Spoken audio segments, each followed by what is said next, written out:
What happened after I chose pride over humanity?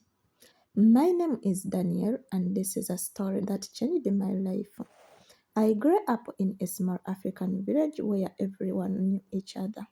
Life was not easy, but people helped one another.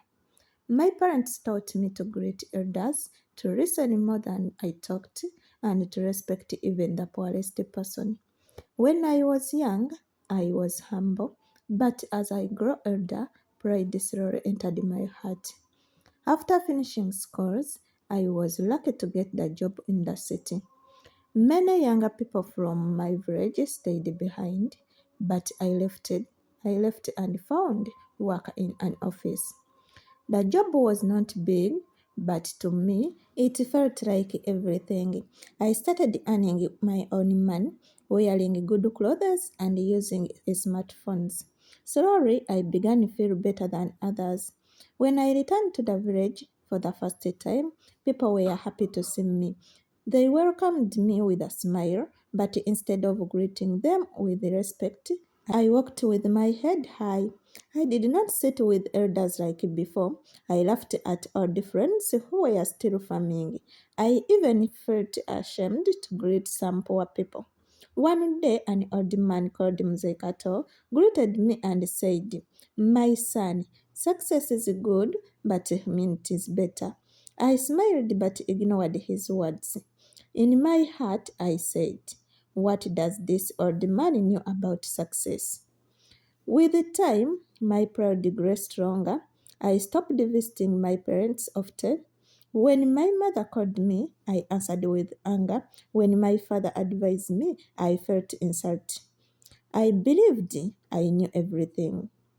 Then one morning, everything changed. At my workplace, a big problem happened. Money went missing from the office. The boss was angry. Even though I was innocent, people started pointing fingers at me because I was new and proud. No one stood up for me. My boss told me to leave until investigations were done. I left the office with shame. Days passed, weeks passed, I never received a call back. My savings finished quickly. Rent became a problem, food became a problem. Friends I used to show the pride into the city disappeared. My phone stopped ringing. With no choice, I returned to the village. I came back very different. No good clothes, no money, no pride. My head was down.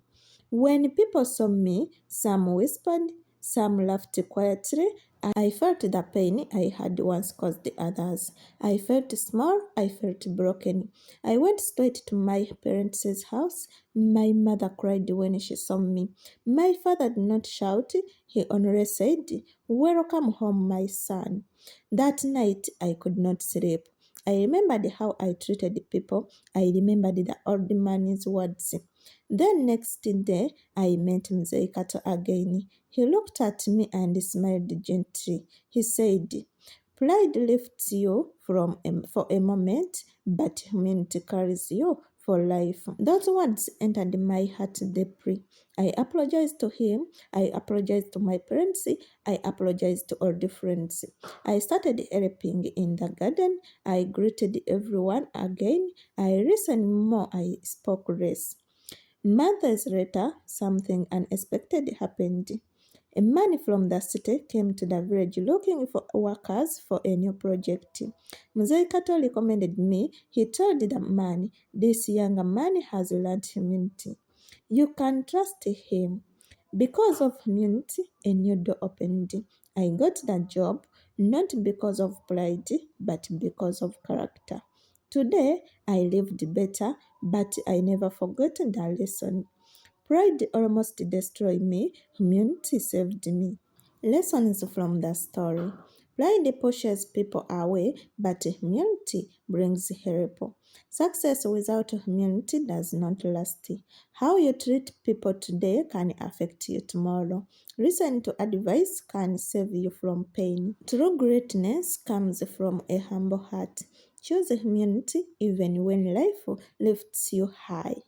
Thank you for watching. If you're not yet subscribed, please subscribe, turn on the notification bell so that you don't miss any interesting African stories here on African Stories by Harry. Don't forget to like, share, and comment what you learned from this story. I love you so much. May God bless you. Bye bye. I wish you all a happy new year.